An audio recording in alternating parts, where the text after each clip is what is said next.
지난주에 우리는 하나님은 우리를 항상 좋은 곳으로만 인도하시는 것이 아니라 때로는 사망의 음침한 골짜기로도 인도하신다라고 하는 것을 알았습니다.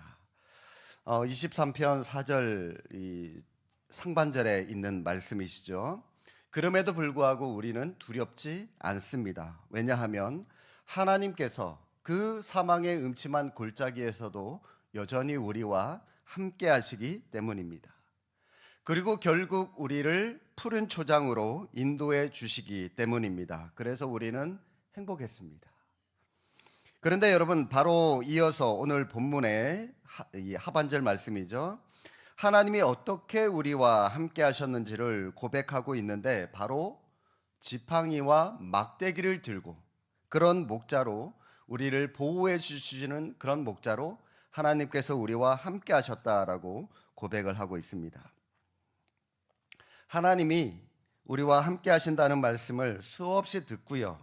또 우리는 우리의 입술로 고백하고 있지만 그 사실을 어쩌면 우리 가운데 한 번도 느껴보지 못하고 신앙생활 하고 있는 분들도 혹 계실지 모르겠습니다. 그렇다면 여러분, 어떻게 해야 우리와 함께 하시는 하나님을 느끼면서 살아갈 수 있을까요? 하나님과 함께 하심을 느끼게 해 주는 것, 그것이 바로 오늘 본문에 등장하는 지팡이 그리고 이 막대기, 이것들이 하는 역할입니다. 양의 가시거리가 1m밖에 되지 않는다고 말씀을 드렸습니다. 양은 1m만 떨어져 있으면 목자를 보지 못합니다. 시야가 흐려요. 그리고는 속으로 이렇게 생각을 하겠죠. 양이 보이지 않으니까 목자가 계시지 않다고, 목자가 나를 두고 어딘가로 가버렸다라고 그렇게 생각을 합니다. 보이지 않으니까. 길을 가다 보면 엄마가 아이를 놀려주려고요, 아이 몰래 전봇대 뒤에 숨거나 건물 뒤에 숨어 있는 그런 엄마를 볼 때가 있습니다. 그러면 이제 아이는 어떡하죠? 엄마가 보이지 않으니까 엄마를 이리저리 찾아다니면서 발걸음을 옮기다가 결국은 못 찾고 두려움에 그 자리에 퍼질러서 앉아서 막 울게 되죠. 그러면 엄마는 그때 나타나서 아이를 달래줍니다. 엄마 여기 있다 그러면서 달래줍니다. 아이 입장에서 보면 별로 재미있는 놀이는 아니겠지만 아무튼 엄마는 가까이에 있습니다. 단지 아이의 눈에 보이지 않았을 뿐입니다. 하나님도 우리와 항상 함께하고 계십니다. 그런데 우리는 그 사실을 느끼지 못하고 있습니다. 그러면 여러분, 우리는 어떻게 항상 우리와 함께 하시는 하나님을 느끼며 이 땅을 살아갈 수가 있겠습니까? 4절 말씀 한 번 더 보실까요? 내가 사망의 음침한 골짜기로 다닐지라도 해를 두려워하지 않을 것은 주께서 나와 함께 하심이라. 주의 지팡이와 막대기가 나를 안위하시나이다. 이 말씀이 표준 세번역에는 주의 지팡이와 막대기로 나를 위로해 주시니 내게는 두려움이 없습니다 라고 하는 말씀으로 이 하반절 말씀이 번역되어 있습니다. 다시 말하면 이 목자가 가지고 있는 지팡이, 그 막대기가 나를 위로해 주시고 나를 지켜주시는 것이기 때문에 그것이 있음으로 인해서 나와 함께 하시는 하나님을 느낄 수 있기 때문에 내가 사망의 음침한 골짜기 속에서도 두려워하지 않습니다 라고 하는 그런 고백입니다. 그렇다면 성도 여러분, 이 지팡이와 막대기가 무엇이기에 하나님을 느낄 수 있는 것이며 그것들이 뭘 의미하는지 잠깐 살펴보도록 하겠습니다. 먼저 여러분, 이 지팡이를 살펴보면 지팡이에는 크게 두 가지의 역할을 합니다. 첫 번째로 이 지팡이는 양을 구조하는 도구로 쓰여집니다. 성경에 기록된 지팡이는 요즘처럼 여러분 지팡이 그러면 어떤 이미지가, 그림이 그려지십니까? 우리가 흔히 사용하는 등산용 지팡이, 혹은 우리 어르신들 하고 있는 이 보행용으로 쓰고 있는 그런 허리 높이만한 그런 짤막한 그런 지팡이를 많은 분들이 생각을 하실 텐데, 근데 이 목자가 들고 있는 이 시대 당시에 이 목자의 지팡이는 그런 짤막한 지팡이가 아니라 길이가 매우 길어요. 그래서 반듯하게 세우면 사람의 키 훨씬 후딱 넘어갑니다. 굉장히 깁니다. 그런 긴 지팡이에다가 끝은 또 동그랗게 말려 있어요. 양들이 길을 가다가 무리에서 벗어난 양을 보게 되면 목자는 그 긴 지팡이, 구부러져 있다고 그랬죠, 그치? 그러면 그 구부러진 부분을 이용을 해서 양의 목에 탁 걸어요. 멀리 혼자 도망가는 놈이 보이면 목에 걸어요. 그러다 끌어다가 무리 속으로 다시 집어넣습니다. 그런 용도로 사용을 하고요. 또 양의 가시거리가 짧기 때문에 앞만 쳐다보고 가다가 이 웅덩이에 빠질 때가 있습니다, 종종. 특히 이 유대 팔레스틴 지역에는 웅덩이가 굉장히 많아요, 곳곳에. 왜냐하면 이 물이 귀한 곳이기 때문에 비가 오면 그 물을 받아다가 사용을 해야 되기 때문에 군데군데, 마을 군데군데에 그런 이 웅덩이 같은 것들이 굉장히 많습니다. 그런 것들을 파놨기 때문에 이 얘네들이 가다가 푹 빠져버려요. 웅덩이에 빠져요. 혼자 못 올라오겠죠? 그러면 또 그 긴 부분을 이용을 해서 지팡이로 구조하는, 건져내는 그런 역할을 사용하는 것이 바로 이 지팡이입니다. 히브리어로 지팡이는 손을 내밀다라고 하는 그런 뜻을 가지고 있다고 합니다. 이 뜻처럼 지팡이는 길을 잃은 양이나 웅덩이에 빠진 양에게 손을 내미는 목자의 손을 의미한다라고 할 수가 있습니다. 자, 이렇게 지팡이는 양을 구조하는 도구로 첫 번째 사용하기도 하고요. 또 양떼를 인도하기도 합니다. 목자가 양떼들을 인도하면서 일단은 맨 먼저 목자가 앞장을 섭니다. 그러면서 이 가지고 있는 지팡이로 바닥을 치고 혹은 나무를 치고 바위를 쳐요. 그러면 똑똑 치는 소리가 들리겠죠? 그러면 그 양떼들은 목자가 치는 그 소리를 듣고 목자를 졸졸졸졸 따라갑니다. 양을 인도하는 그런 용도. 만약 여러분 이 양이 잘 따라오지 않고 다른 길로 가려고 하면 지팡이로 일단은 먼저 양을 톡톡 치죠. 야, 잘못됐어. 그 길 아니야. 이 길이야. 그러면서 목을 즉각적으로 걸어서 이 제대로 바른 길로 인도할 때도 있겠지만 일단은 먼저 톡톡 치죠. 잘못된 길로 가면. 잘못된 길로 가고 있음을 가르쳐 주기 위해서 치는 것인데, 그런데 그렇게 해도요, 고집 부리고요, 끝까지 지 멋대로, 지 마음대로 길을 벗어나서 가려고 하면 그때는 다른 손에 들려있는, 목자의 다른 손에 들려있는 막대기를 가지고 회초리처럼 사용할 수밖에 없어요. 세게 때려요. 그러면 이제 아프니까 다시 이제 제 길로 돌아오는 그런 양떼들이 있겠죠. 아침이 되면은 이 엄마는 아이들을 깨우느라 진이 빠질 때가 많을 겁니다. 우리 초등학교, 중학교 아이들. 학교 갈 시간이라고 깨우면 알겠어요. 그러고 또 자요. 몇 번을 깨워도 안 일어나면 그때 우리 엄마들 어떻게 하십니까? 그냥 어떤 때는 한번 그냥 내버려둬 보세요. 학교에 지각하고요. 선생님한테 한번 야단을 맞아봐야, 벌을 서봐야 그 다음에는 지가 알아서 스스로 잘 일어나는 그런 아이들이 있거든요. 엄마가 일단은 아이들을 깨울 때, 말로 깨울 때 먼저 일어나야 됩니다. 그래도 안 일어나면 엄마가 또 이제 잔소리를 막 퍼부어야 되죠. 큰 소리로 고함을 질러대죠. 그래도 또 안 일어나면 엄마 어떻게 합니까? 등짝 스매싱을 날립니다. 그죠? 예. 그때 회초리는 아니더라도 세게 때려야지 아이가 정신을 번쩍 차리고 일어날 거 아닙니까? 엄마한테 한 대 맞든지 끝까지 버티다가 엄마한테 한 대 맞든지 아니면 지각해서 학교 가서 선생님한테 혼나든지 둘 중에 하나 해야지 별 수 있겠습니까?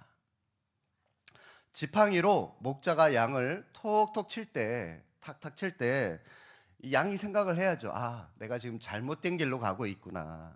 그러니까 목자가 지금 나한테 저런 사인을 주는 거구나. 빨리 눈치채고 제자리로 돌아와야 됩니다. 그렇지 않고요, 끝까지 고집을 부리면 나중에는 목자의 다른 손에 들려있는 막대기를 회초리처럼 세게 얻어맞을 수밖에 없는 겁니다. 막대기로 세게 두들겨 맞기 전에, 얻어맞기 전에 지팡이로 목자가 툭툭 칠 때 빨리 제자리로 돌아와야 하는 겁니다.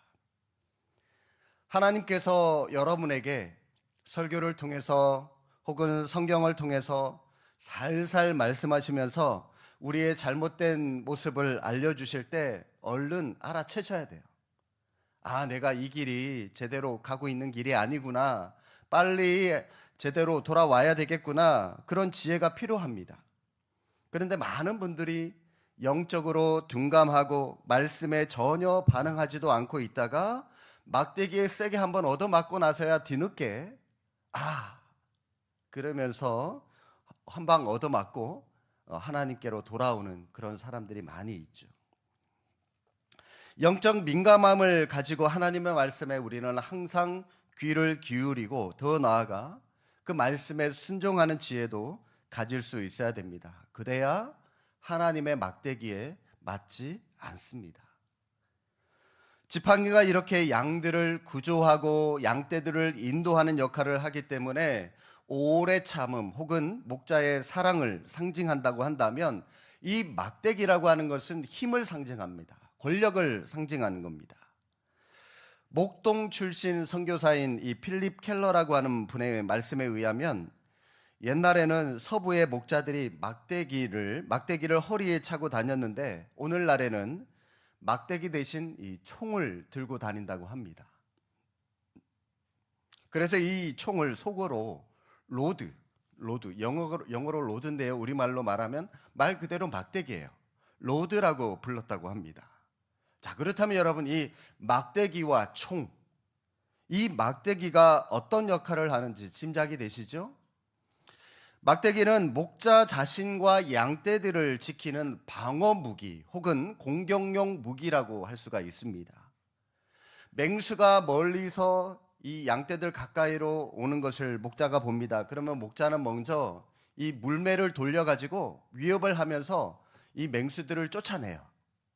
나한테 이런 무기 있으니까 가까이 오지 마. 물매를 돌려서 쫓아냅니다. 그런데도 불구하고 맹수가 도망가지 않고 가까이 오게 되면 그때는 최후 수단으로 이 막대기를 들고 찔러요. 같이 싸우는 거죠. 후려치기도 하고. 막대기는 사람의 허리 정도 오는 길이로 그리 길지는 않지만 주로 이 나무 뿌리로 만들어져 있기 때문에 잘 부러지지 않고요. 굉장히 단단합니다.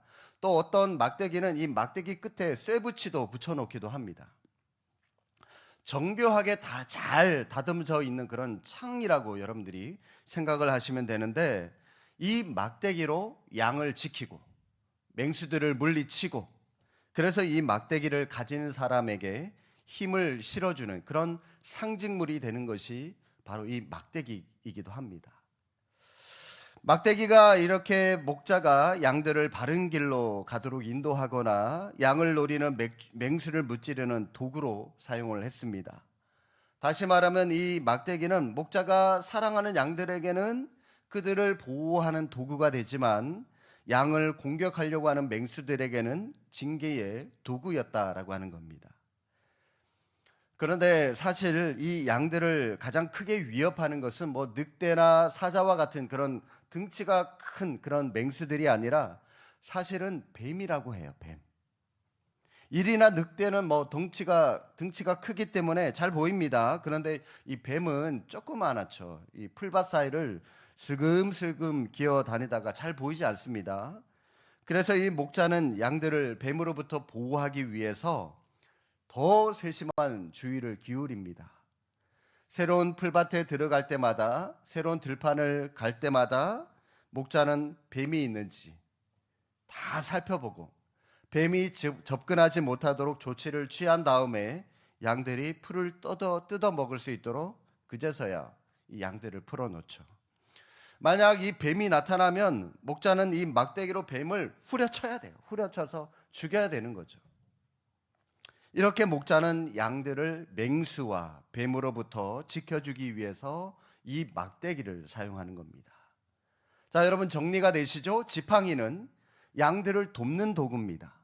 양의 길을 인도하고 양들을 구조하는 역할, 지팡이. 막대기는 공격용, 자기를 보호하고 공격용, 맹수들을 물리치는 그런 용도. 자, 이 지팡이와 막대기가 어떤 역할을 하는지 여러분 정리가 되시죠? 그런데 여러분들에게는 이처럼 막대기가 있으신가요?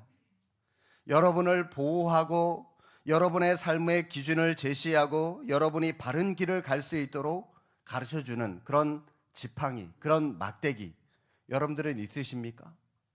다윗이 오늘 본문에 고백하고 있지 않습니까? 이 지팡이와 막대기가 있기 때문에 나와 함께 하시는, 나와 동행하시는 하나님을 느낄 수 있습니다 라고 그가 고백하고 있지 않습니까? 마찬가지로 우리가 우리와 동행하시는 하나님을 느끼고 살아가려면 이러한 지팡이, 이러한 막대기가 있어야 되는데 여러분들에게는 이런 막대기가 있으십니까?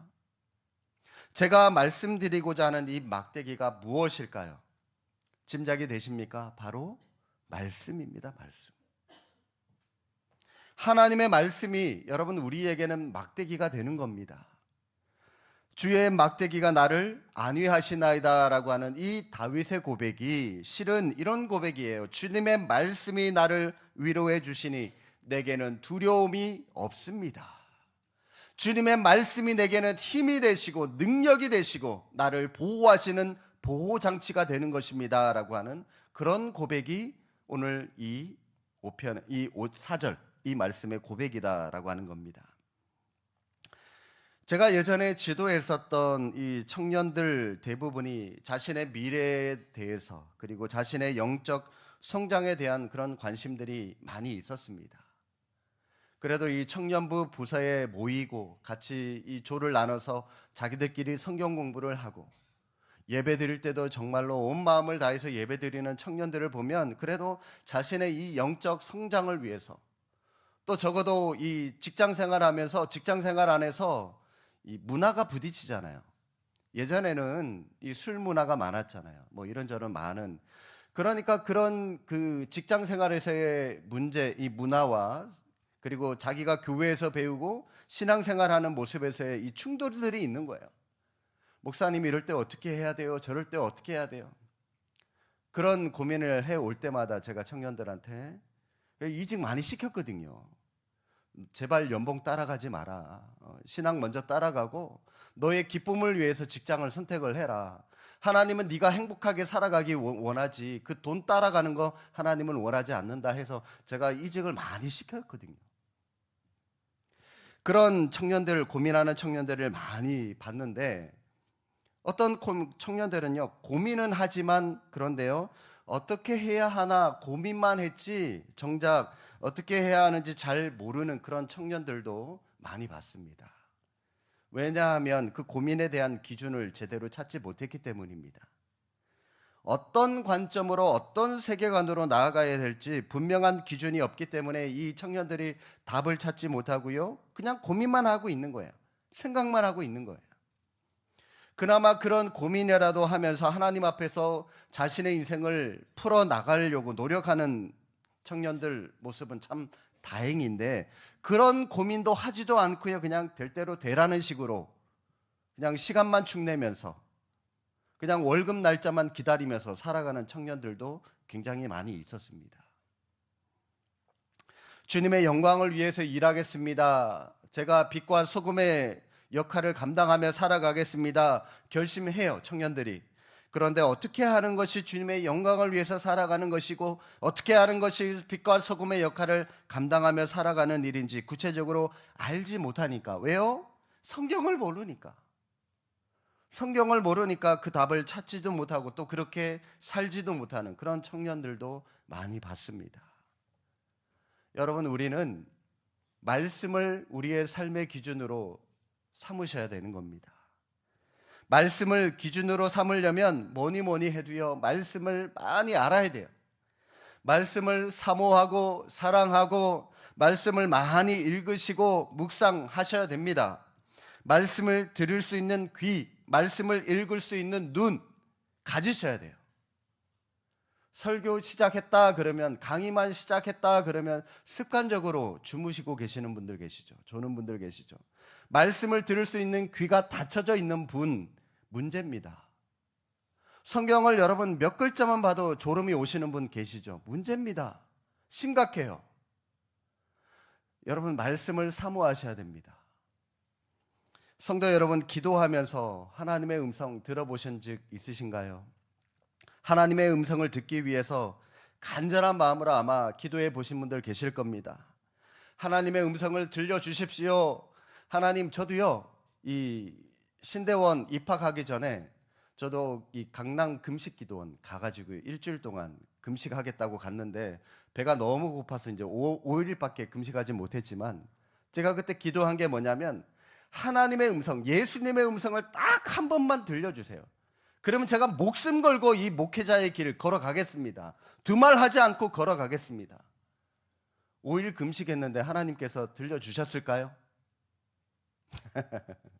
나중에 제자 훈련 때 말씀을 드리겠습니다. 궁금하면 그때 가서 들어보시고요.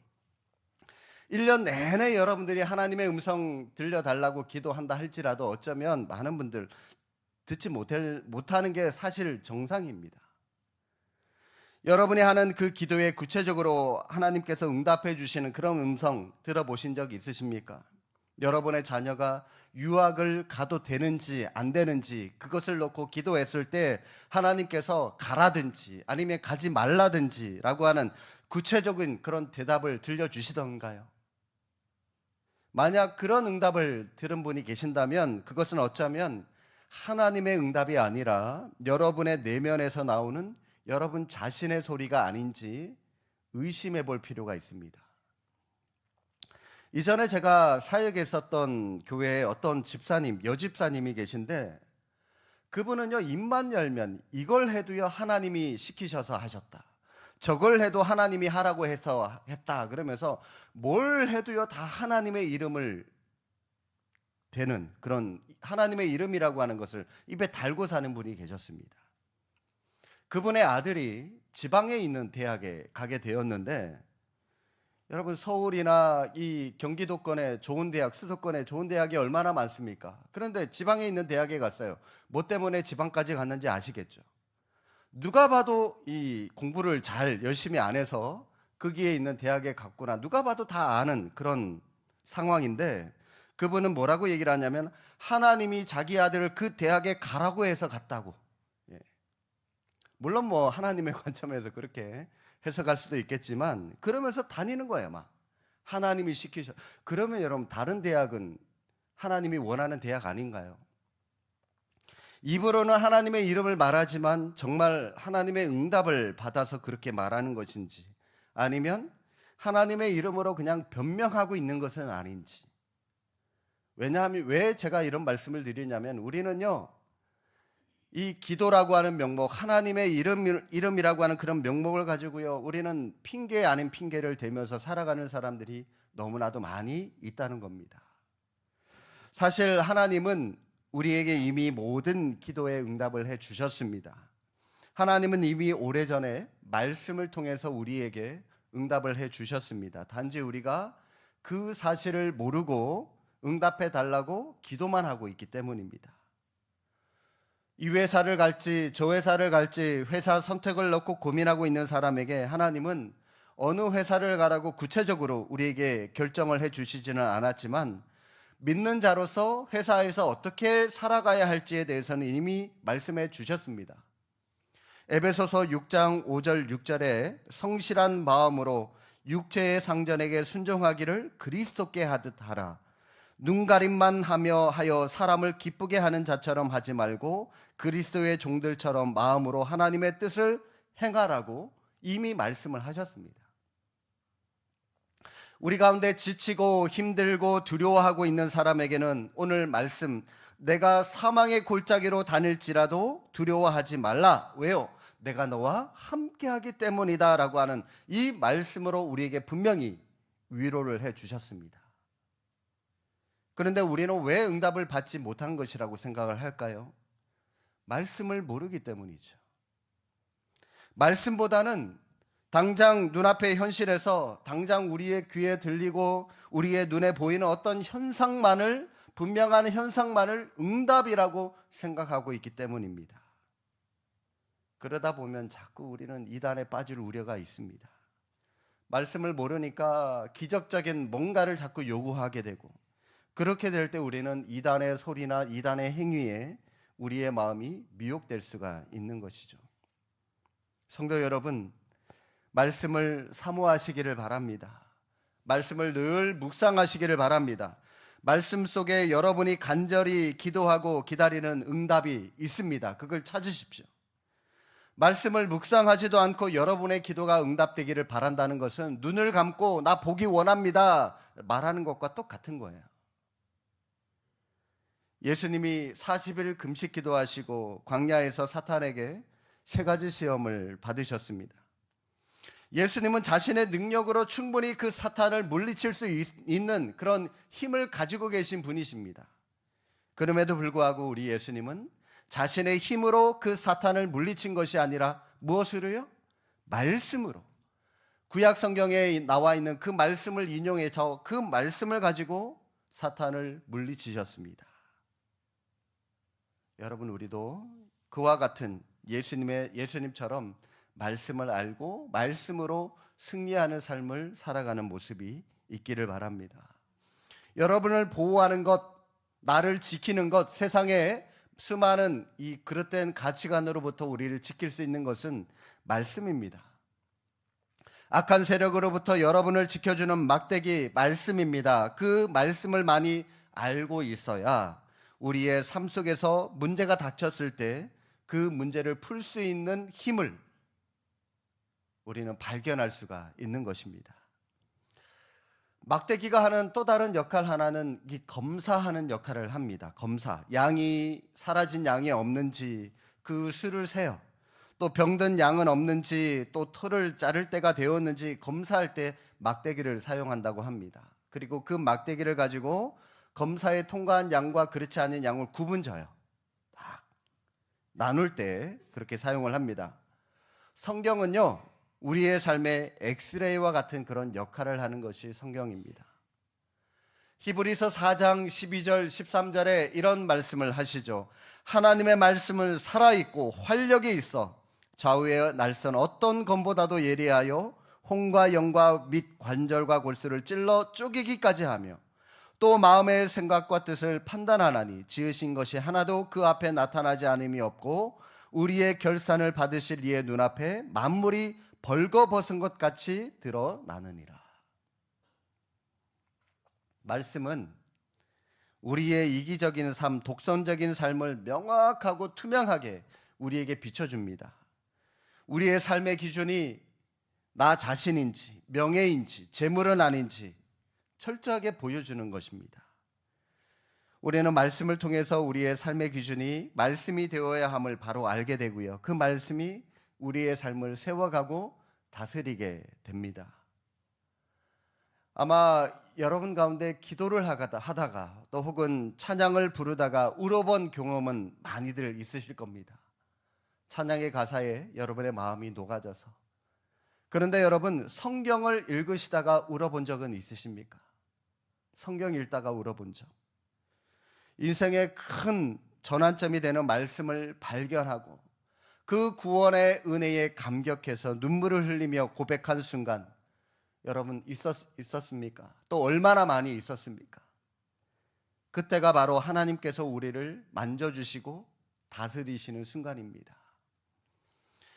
오늘 우리가 살펴본 이 지팡이와 막대기, 궁극적인 목적이 뭐냐면 바로 우리를 평안하게 지켜주고 우리를 위로해주는 역할을 하는 것들입니다. 우리가 가진 문제를 해결해 주기 위한 도구입니다. 나를 안위하는 것. 우리에게 달려있는 것이 아니라 이것은 우리와 함께 하시는 우리의 목자 되신 하나님, 그리고 그분이 들고 계신 지팡이와 막대기에 우리의 안위가 달려있다는 겁니다. 오직 말씀. 그런데 만약 여러분이 말씀을 따라 살지 않고 여러분 마음대로 살아가는데도 불구하고 한 번도 막대기로 맞아보지 않았다면 그분은 스스로 의심하셔야 돼요. 내가 정말 하나님의 양인지 스스로 의심하셔야 됩니다. 어쩌면 그런 분은 하나님의 양이 아닐 가능성이 많습니다. 히브리서 12장 8절에 이렇게 말씀하시죠. 징계가 없는 자는 사생자요 친아들이 아니다. 우리가 하나님의 자녀이기 때문에 하나님은 우리가 잘못된 길로 가면 우리가 하나님의 기뻐하시는 뜻이 아닌 엉뚱한 길로 가게 되면 하나님은 우리를 위해서 징계하시는 것. 이거는 영적인 아비가 되신 하나님이 우리에게 하시는 당연한 거예요. 그런데도 불구하고 여러분, 채찍이 없다, 이 회초리가 없다, 이것은 우리가 사생아라는 겁니다. 하나님의 자녀가 아닐 수 있다는 거죠. 반대로 매일 맞기만 하는 분들도 계실 겁니다. 이거 하면 또 다른 어려움이 생기고, 저거 좀 해결했다 그러면 또 다른 어려움이 생기고, 계속 맞기만 하는 분, 그런 분들도 어쩌면 양이 아니라 늑대일 가능성이 있답니다. 양의 탈을 쓴 늑대. 목자의 양을 노리는 늑대이기 때문에 맨날 쫓기고 맨날 맞는 거죠, 목자에게. 그 어떤 부모도요, 자녀를 위한다는 명목으로 허구한 날 자녀에게 회초리만 들이대는 그런 부모는 없습니다. 내가 양의 탈을 쓴 늑대는 아닌지. 하나님은 어떤 때는 힘 있는 말씀의 막대기로, 또 어떤 때는 사랑의 지팡이로 우리의 길을 인도해 주시고요. 때론 우리가 잘못된 길로 갈 때 톡톡 치면서 우리를 제자리로, 바른 길로 인도해 주시고 불러 주시고, 또 우리가 아파할 때 치료해 주시면서 항상 우리를 돌보고 계십니다. 왜 그렇게 하십니까? 여호와 하나님이 우리의 목자시고 우리는 그의 양이기 때문입니다. 말씀을 사랑함으로 늘 우리와 함께 하시는 하나님을 경험하며 하나님의 임재 가운데 살아가는 믿음의 성도들이 다 되시기를 주님의 이름으로 축복합니다. 기도하겠습니다.